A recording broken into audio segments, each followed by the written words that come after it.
الرحیم الحمدللہ رب العالمین والعاقبۃ للمتقین والصلاۃ والسلام علی رسول النبی الکریم اما بعد اعوذ باللہ من الشیطان الرجیم بسم اللہ الرحمن الرحیم اللہ یتبی الیہ من یشاء ویہدی الیہ من ینیب صدق اللہ العظیم اللہم رب اشرح لی صدری ویسر لی امری واحلل عقدۃ من لسانی یفقهوا قولی ربی زدنی علما ربی زدنی علما ربی زدنی علما اللهم اجعل خیر عمری آخر وخیر عمل خواتیم وخیر الایام یوم القاک فیہ اللهم صل علی محمد النبی الأمی وازواجہ امہات المؤمنین وذریتہ وآل بیتہ کما صلیت علی ابراہیم انک حمید مجید اللهم رب اشرح لي صدري ويسر لي امري واحلل عقدة من لساني يفقهوا قولي ربي زدني علما ربي زدني علما ربي زدني علما اللهم صل على محمد النبي الأمي وعلى آله وأصحابه وبارك وسلم. اللہ جل شانہ نے انسانوں کے دنیا میں تشریف لے کے آنے سے بہت پہلے ارواح کو پیدا فرمایا. سیدنا آدم علیہ السلام کو جب پیدا فرمانے کا ارادہ تھا تو سب سے پہلے ارواح پیدا فرمائی اور ارواح میں سب سے پہلے رسول اللہ صلی اللہ علیہ وسلم کی روح مبارک کو پیدا کیا گیا. سب سے پہلے آپ یعنی روح ایک نور ہے، سب سے پہلے آپ کو پیدا فرمایا گیا. پھر انبیاء علیہ السلام، پھر اللہ رب العزت نے ایک ترتیب، پھر اس کے بعد روحوں کے اندر جو صفات، روحوں کے اندر جو قوت، روحوں کی جو شان تھی وہ بھی بارگاہ الہی سے تقسیم کی گئی کہ کس کو نبی بنایا جائے گا، کون صحابی بنے گا.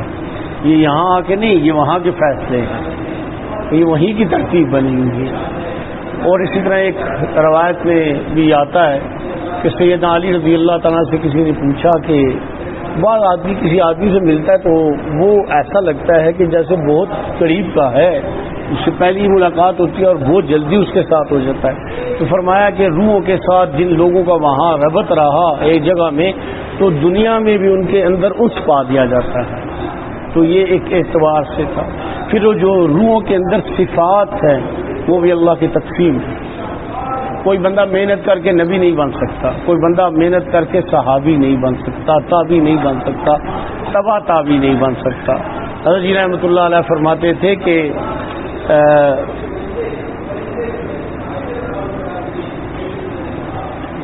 انبیاء علیہ السلام تو انبیاء علیہ السلام ہیں، وہ تو معصوم الخطا ہیں، ان کی شان ہی نرالی ہے. اس کے بعد صحابہ کی ساری جماعت ہے، تمام صحابی. جس نے ایک ہی دفعہ بھی نبی صلی اللہ علیہ وسلم کو دیکھا یا آپ نے دیکھا، اس نے نبی صلی اللہ علیہ وسلم کا وقت پایا، کوئی عمل نہ کر سکا، دنیا سے چلا گیا، لیکن اس کی صحابیت کی بلندی اتنی زیادہ ہے کہ ساری دنیا کی ولایت جمع کی جائے تو اس صحابی کی گرد پاؤں کو نہیں پا سکتی. وہ صحابیت کی شان. اور آپ صلی اللہ علیہ وآلہ وبارک وسلم نے صحابہ کے بارے میں جو احادیث مبارکہ ہیں اس سے بڑی وضاحت کے ساتھ ہے کہ ان کا درجہ انبیاء کے بعد سب سے بڑا ہے. اور صحابہ میں سیدنا ابوبکر صدیق رضی اللہ تعالیٰ، سیدنا عمر فاروق رضی اللہ تعالیٰ، سیدنا عثمان غنی رضی اللہ تعالیٰ، سیدنا علی مرتضیٰ رضی اللہ تعالیٰ. اہل سنت والجماعت کے ہاں یہ ترتیب کی فضیلت ہی عقائد میں ہے. پھر صحابہ کے بعد تابعین ہیں، تابعین کے بعد تبع تابعین. حضرت رحمۃ اللہ علیہ فرماتے تھے اس کے بعد ولایت شروع ہوتی ہے. کوئی شخص اگر صدیق بھی ہو کس زمانے کا تو کسی تبع تابعی کو نہیں پا سکتا. تابعی تو بہت بڑے ہیں، تبع تابعی کو نہیں پا سکتا. وہ فضیلت احادیث سے ثابت ہے. ثم الذین یلونہم ثم اللہ یلونہم، وہ ایک انفرادیت ہے جس کا مقابلہ نہیں. اب حضرت امام احمد بن حنبل چوتھے امام ہیں تو وہ تبع تابعی میں نہیں آتے. حضرت رحمۃ اللہ علیہ فرماتے تھے کہ یہ چیز مشترکہ ہے کہ چار امام جو ہیں جن سے یہ تقریر جن کی جاتی ہے کوئی ولی اللہ ان کی گرد و پاؤں کو نہیں پا سکتا. جس نے مناظر جو کچھ مرضی ہو ان کو نہیں ٹچ کر سکتا. یہ سب سے افضل ہے. یعنی ولایت میں کوئی ولایت ان کو نہیں پا سکتا. ان کو جو فضیلت ہے وہ امت میں مسلمہ ہے کہ ان کی تقلید کی جاتی ہے. اور صوفیہ چاہے کتنا بھی کوئی کس درجے کا ہو، صاحب منصب ہو، تو تقلید میں ان کا مقدر ان کے تابع ہے، اس لیے ان کی فضیلت اس اعتبار سے بہت بڑی ہے۔ تو یہ جو ترتیب ہے نا، یہ اللہ کی طرف سے ہے، اس میں کسی کا اپنا کمال، اپنی محنت، اپنے مجاہدے، اپنی تبلیغ، اپنے ذکر اذکار کوئی چیز نہیں ہے۔ یہ اللہ یجتبی الیہ من یشاء، اللہ جسے چاہتا ہے ویہدی الیہ من ینیب، اور جو کوشش کرتا ہے مانگتا ہے اللہ اس کے لیے رستے کھولتے ہیں۔ اب حضرت جی رحمۃ اللہ علیہ سے ایک دفعہ نہیں کئی دفعہ سنا تو حضرت فرماتے تھے کہ انسان کے اندر جو اللہ جل شانہ نے برتن کا لفظ استعمال فرمایا، حضرت نے ہر شخص کا ایک برتن ہے، اس سے زیادہ اس میں نہیں سمایا جا سکتا۔ فرماتے تھے کہ الحمدللہ اللہ جل شانہ نے مجھے ایک ایسی صلاحیت عطا فرمائی ہے کہ ایک شخص اگر پیالی لے کے آئے، پیالہ لے کے آئے تو اس کا بھر جائے گا، گلاس لے کے آئے، جگ لے کے آئے تو بھر جائے گا۔ اگر اس کا وہ استعداد زیادہ ہے، قوت زیادہ ہے، تو انشاءاللہ جتنی اس میں جتنی قوت ہے وہ اس کو نصیب ہو جائے۔ اس کی مثال تھوڑی سی سمجھیں کہ جو مین لائن گزر رہی ہوتی ہے نا، تو اس کو کوئی چیز ٹچ کرے نا تو اتنی زیادہ ہوتی ہے وولٹیج تو جلا دیتی ہے، تو لیکن جب وہاں ٹرانسفارمر لگ جائے نا تو ٹرانسفارمر کی وجہ سے 0 واٹ سے لے کے 1000 واٹ تک ایک ہی جیسی سب کو کور کرتا ہے۔ تو یہ مشائخ حضرات ٹرانسفارمر کی طرح ہیں کہ جو ان پہ انوارات آتے ہیں لوگوں کی استعداد کے مطابق وہ ان کو ملتے رہتے ہیں، اور یہ ایک ٹرانسفارمر ہے، اور ٹرانسفارمر سے ربط کٹ جائے تو وہ فیوز ہو جاتا ہے، اڑ جاتا ہے۔ تو یہ ٹرانسفارمر کی ہی طرح ایک ترتیب ہے۔ تھوڑی رحمۃ اللہ علیہ فرماتے تھے کہ برتن اللہ نے بنائے ہیں، یہ اسی آیت کی تشریح میں، برتن اللہ نے بنایا، میں تبدیلی نہیں کر سکتا، میری استعداد نہیں ہے، میرے قبضے میں نہیں ہے۔ جس بندے کی جتنی استعداد ہے اس سے زیادہ اس میں جا نہیں سکتا، اس کا جتنا برتن اللہ نے اس کے اندر وقت جو رکھا ہے اس کے اندر اتنا ہے۔ اگر ایسا نہ ہوتا تو پھر ہر بندہ ہی بڑے اوپر درجے میں چلا جاتا۔ بعض لوگوں کے ظاہری مجاہدے زیادہ ہیں لیکن وہ اس مقام پہ نہ پہنچ سکے کہ جس میں دوسرے کے، تو یہ چیز من جانب اللہ ہے، اللہ کی طرف سے ایک ترتیب ہے۔ ایک ساتھی ہمارے ہوتے تھے، ظہور نام تھا، ظہور شاہ، وہ فیکٹری کے تھے، یہ شروع کے ساتھیوں میں سے، یعنی مجھ سے بھی، میں 74 میں آیا، یہ مجھ سے پہلے لوگوں میں سے، تو وہ تھوڑے لوگ ہوتے تھے ہم، تو اسکول کا زمانہ تھا، تو یہ بڑا پیارا سا شخص تھا، تو بڑا سنجیدہ پیارا سا، بڑا صالح قسم کا، بڑا تقوی والا تھا۔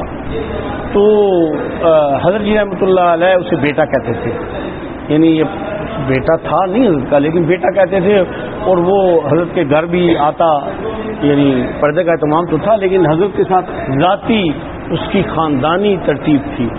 تو ایک دن ساتھیوں میں سے جو ہمارے اس زمانے کے بڑے ساتھی تھے، تو انہوں نے حضرت جی کہا، حضرت جی یہ ظہور شاہ جو ہے ماشاءاللہ اتنا اسے وقت بھی جماعت میں ہو گیا ہے، اور آپ کے ساتھ اس کا انس بھی ہے، بڑا تعلق بھی ہے، تو اس کی تو ابھی تک حادیت بھی نہیں ہوئی۔ تو حضرت رحمۃ اللہ علیہ نے فرمایا مجھے پتا ہے کہ نہیں ہوئی، مجھے پتا۔ تو انہوں نے کہا جی ہم کرا دیں۔ تو حضرت رحمۃ اللہ علیہ کا مزاج تھا نا، ایک بڑے بے نیاز مزاج تھا، حضرت نے فرمایا ٹھیک ہے آپ کرا دو۔ وہ جناب ماشاءاللہ بڑے حضرات تھے، اعلیٰ مناظر تک کرانے کی ان کو اس وقت اجازت تھی۔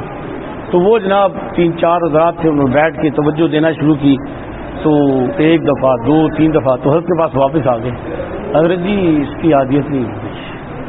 تو حضرت نے فرمایا نہیں ہو رہی تو اس لیے نہیں ہو رہی کہ میں نے نہیں کرائی تھی، اور اس کے اندر یہ قوت نہیں، قوت میں نہیں دے سکتا، قوت من جانب اللہ ہے، شیخ قوت نہیں دے سکتا، جس کے اندر جتنی قوت اللہ نے رکھی ہے وہ اس قوت کے اعتبار سے اسے منتقل تو ہوگا لیکن اس کا برتن نہیں بنا سکتا، اس کے برتن کو نہیں دیا جا سکتا، یہ ایسا نہیں ہو سکتا۔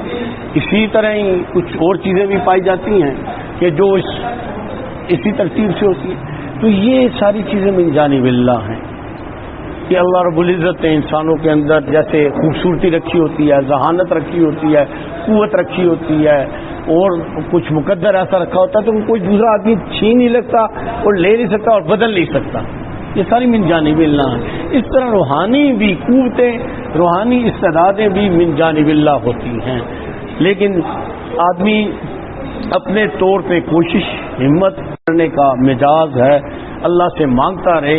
جو آدمی جس راستے پہ چل کے اپنی کوشش کرتا ہے تو اللہ جل شانہ کی رحمت سے پوری امید ہے کہ میدان محشر میں اللہ اسے ان کامیاب لوگوں کے ساتھ جمع فرمائیں گے۔ جیسے آتا ہے کہ ایک شخص جہاد کے لیے نکلا تو راستے ہی فوت ہو گیا، اس نے جنگ کی ہی نہیں ہے، لیکن میدان محشر میں جب وہ اٹھے گا تو شہداء کے ساتھ اس کی موت راستے میں۔ ایک آدمی علم کے لیے نکلا ہے کہ علم حاصل کرتا ہوں، اور وہ علم حاصل کرنے تو راستے میں فوت ہو گیا، یا کچھ علم حاصل کیا مکمل نہ کیا فوت ہو گیا، کل میدان محشر میں علماء کے ساتھ۔ ایک آدمی ہے، اس نے حفظ شروع کیا اور اس کا حفظ مکمل نہیں ہوا اور دنیا سے چلا گیا، کل حفاظ کے ساتھ میدان محشر میں ہوگا۔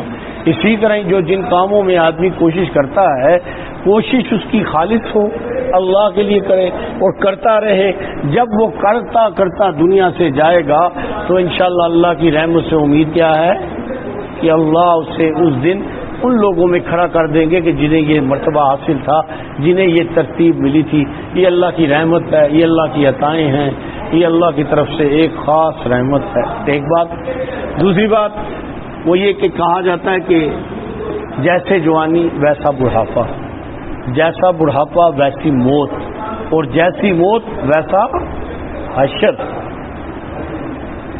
جن لوگوں کو اللہ جل شانہ جوانی میں اپنی یاد کی طرف، اپنی محبت کی طرف، اپنے نبی کی محبت کی طرف، اطاعت کی طرف، یہ اللہ کے انعاموں احسانوں میں سے سب سے بڑا احسان ہے۔ در جوانی توبہ کردم شیوائے پیغمبر، یہ بہت بڑی بہت بڑی اللہ کی رحمت ہے کہ اس کا دامن پاک ہوگا، کل اس کے دامن کوئی تار یا داغ نہیں لگے ہوں گے جوانی میں۔ اور جس نے جوانی میں اللہ کی محبت کو پایا، اللہ کے وعدے ہیں کہ عرش معلیٰ کے نیچے جو لوگ میدان محشر میں ہوں گے، اس میں وہ شخص بھی ہوگا کہ اس کی جوانی پاکیزگی اور اللہ کی محبت اور مساجد اور اللہ کی ذکر اور یاد میں اور اللہ کے خوف میں گزری۔ اس کا اعزاز، اس کا اکرام اللہ یوں فرمائیں گے کہ میدان محشر میں اسے عرش معلیٰ کے نیچے اکٹھا کر دیا جائے گا۔ تو اس اعتبار سے جوانی کی جو ہے نا، وہ بڑھاپے پہ اثر انداز ہوتی ہے۔ اب آپ دیکھ لیں کہ کتنے ایسے لوگ ہیں، آپ کو بھی دیکھیں کہ آپ گزرے تو پان والی دکان پہ کھڑے ہیں، کوئی لوگ ویسے وقت گزارنے کے لیے ویسے کھڑے ہیں، کسی کی دکان پہ جا کے بیٹھ جاتے ہیں، کسی تھڑے پہ بیٹھ جاتے ہیں، کسی کونے پہ بیٹھ جاتے ہیں، کسی کے گھر ویسے بلا وجہ چلے جاتے ہیں، وقت گزارنا چاہتی ہیں۔ لیکن جس کی جوانی یاد الہی میں، محبت اور عشق اللہ کے محبت میں گزری، اس کو بڑھاپا ایسا نہیں ہوگا، اس کا بڑھاپا بڑا عزت والا ہوگا۔ اسے اللہ جل شانہ بڑھاپے میں اس لذت اور کیفیت کو اور زیادہ کر دیں گے، اور اس کو تنہائی خوف نہیں دے گی، نا امیدی نہیں کرے گی، مایوس نہیں کرے گی، لذت دے گی، اللہ سے باتیں کرے گا، اللہ کے قرب میں آ جائے گا۔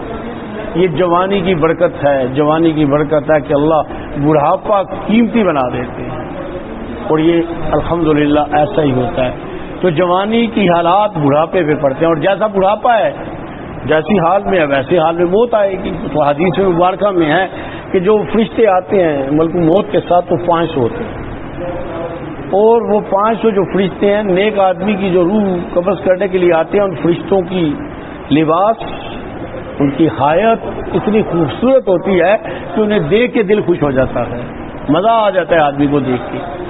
اور ملک موت آ کے سلام کر کے مصافحہ کرتے ہیں، کلمہ پڑھاتے ہیں، پھر کہتے ہیں چل، اور فرشتوں کو کہتے ہیں ذرا آرام سے اس کے ساتھ۔ اور بعد نے لکھا ہے کہ ایسا بھی ہوتا ہے کہ اس کے والدین میں سے یا مشائخ میں سے جو لوگ دنیا سے جا چکے، بعض فرشتے اس شکل میں آتے ہیں، وہ نہیں ہوتے اس کے، وہ نہیں ہوتے، لیکن فرشتے اس شکل میں آتے ہیں کہ آدمی کون سا ہوتا ہے، اس کو دیکھ کے خوش ہو جاتا ہے۔ تو بعض لوگوں کے واقعات لکھے ہیں نا موت میں کہ میری امی آ گئی، میرا ابا آ گیا، تو وہ فرشتے اس شکل میں آتے ہیں۔ تو آدمی کو جاتے ہوئے تردد نہیں ہوتا، خوشی سے بھاگ جاتا ہے کہ چلو چل رہا ہوں، لیکن وہ ایک صرف تھوڑی دیر کے ساتھ ہوتے ہیں، اس کے بعد بارگاہ الہی کی طرف جانا ہوتا ہے۔ تو اسی طرح جو بد نصیب ہو، اس کے تو جو فرشتے ہی 500 آتے ہیں، ان کی ہیبت خوفناک، خود ملک الموت کا طرز و عمل سخت، اور مشکل ترتیب سے بات بڑی تلخ، اور آدمی کو روح نکلنے کا جو عمل ہے وہ بھی تکلیف دے، اور پھر قبر حشر سارا اسی سے آگے چلے گا، اسی نوعیت سے چلے گا. قبر جنت کے باغوں میں باغ ہوگی یا جہنم کے گڑھوں میں سے گڑھا ہوگا. اور اسی طرح میدان محشر میں جب آدمی اٹھایا جائے گا تو وہاں ایک حشر برپا ہوگا، لیکن کتنے ایسے خوش نصیب ہوں گے. مجمع کے اعتبار سے تو تھوڑے ہوں گے کیونکہ مجمع بہت بڑا ہے.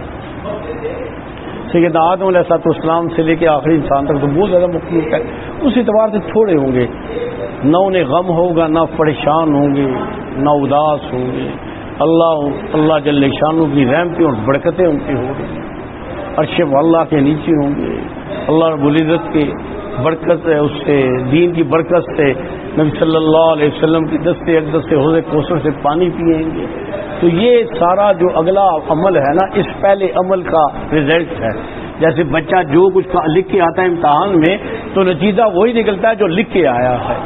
تو یہ جوانی اور یہ بڑھاپا اور یہ زندگی اسی اعتبار سے ہے.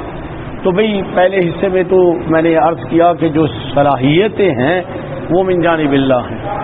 سب آدمی ایک جیسے ذہین نہیں ہو سکتے، سب ایک جیسے خوبصورت نہیں ہوتے، سب کی آواز خوبصورت نہیں ہوتی، سب کے کٹ کاٹ ایک جیسے نہیں ہوتے، سب کا مقدر ایک جیسا نہیں ہوتا، سب کی اولاد ایک جیسی نہیں ہوتی، سب کے پاس مال ایک جیسا نہیں ہوتا.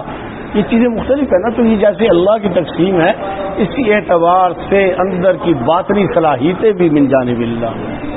تو آدمی کسی کو دیکھ کے جلس حسد نہیں پیدا ہو، بلکہ اللہ سے کہے اللہ آپ نے اسے دیا اور آپ کے خزانے میں کمی نہیں، اللہ مجھے بھی عطا فرمائے. تو یہ رشک میں آ جائے گا جو اللہ کے ہاں ایک جس کی قدر کی جاتی ہے. تو میرے بھائی اب جب یہ چیزیں طے شدہ ہیں تو ہماری ذمہ داری کیا ہے؟ ہماری ذمہ داری ہے کہ جو ہمیں جو چیز سونپی گئی، جو ہمارے ذمے ہیں، ہمیں ایمانداری کے ساتھ، خلوص کے ساتھ، نیک نیتی کے ساتھ، سنت کے مطابق اپنی زندگی کو گزارنا اور اللہ پہ اچھی امید رکھنا، اللہ پہ اچھی امید رکھنا، یہ ہماری ذمہ داری ہے.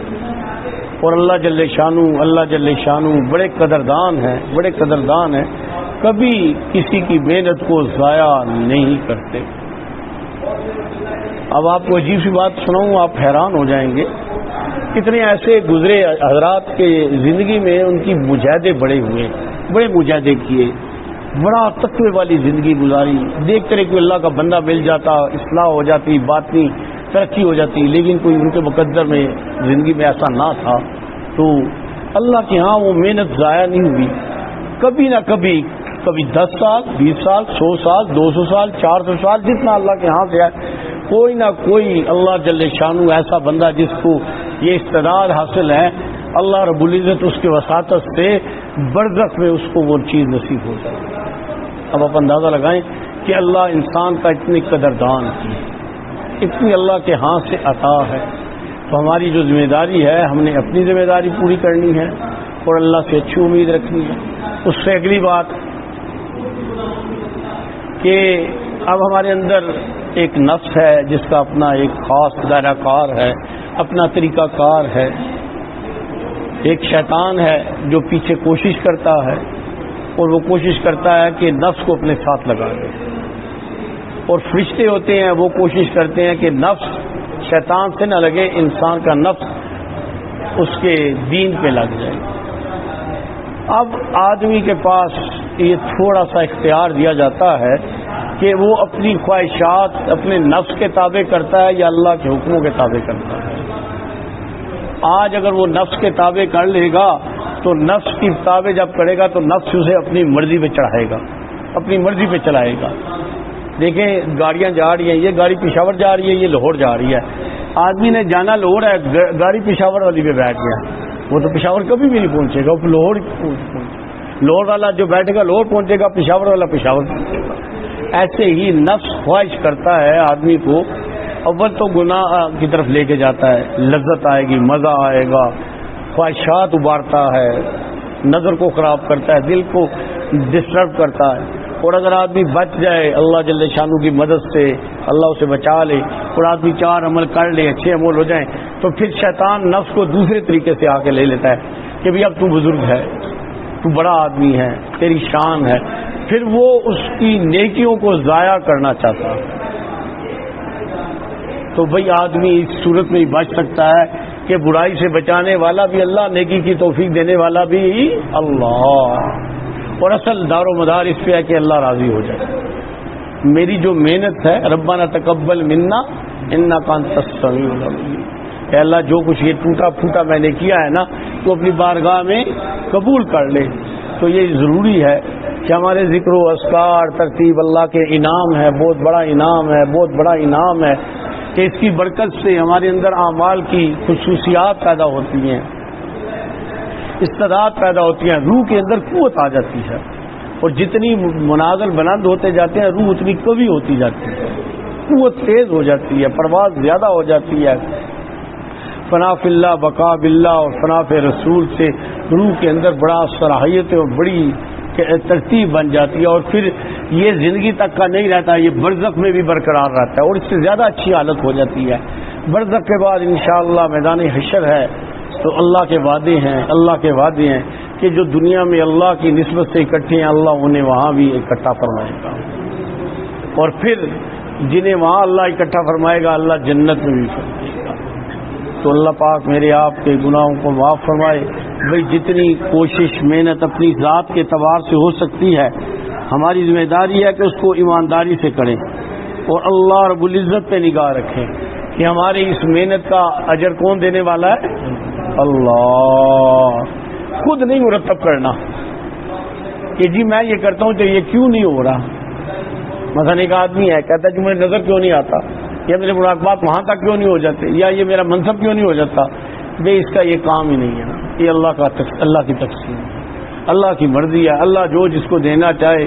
ایک آدمی شادی کرتا ہے تو کہتا ہے بچہ ہو، اللہ بچی دے دیتا ہے، اب وہ اللہ سے ناراض ہو تو 100 دفعہ ہو، وہ تو اللہ کی مرضی ہے۔ اسی طرح ہی جو روحانی طور پہ قوتیں استعداد اور جو چیز ملتی ہیں وہ من جانب اللہ ہوتی ہیں۔ ہم اپنی مرضی سے کچھ نہیں کر سکتے، نہ ہو سکتا ہے نہ کوئی کر سکتا ہے، یہ اللہ کی عطائیں ہیں۔ اللہ رب العزت ہمیں ایسے جو نعمت اتنی بڑی نعمت دی ہے اللہ ہمیں جوڑے رکھے، اور ان نعمتوں ان برکتوں کے ساتھ اللہ ہمیں دنیا سے واپس لے کے جائے۔ اللہ ہم سب کا خاتمہ ایمان پہ فرمائے، اور اسی نسبت سے زندگی موت اور ہمارا حشر فرمائے۔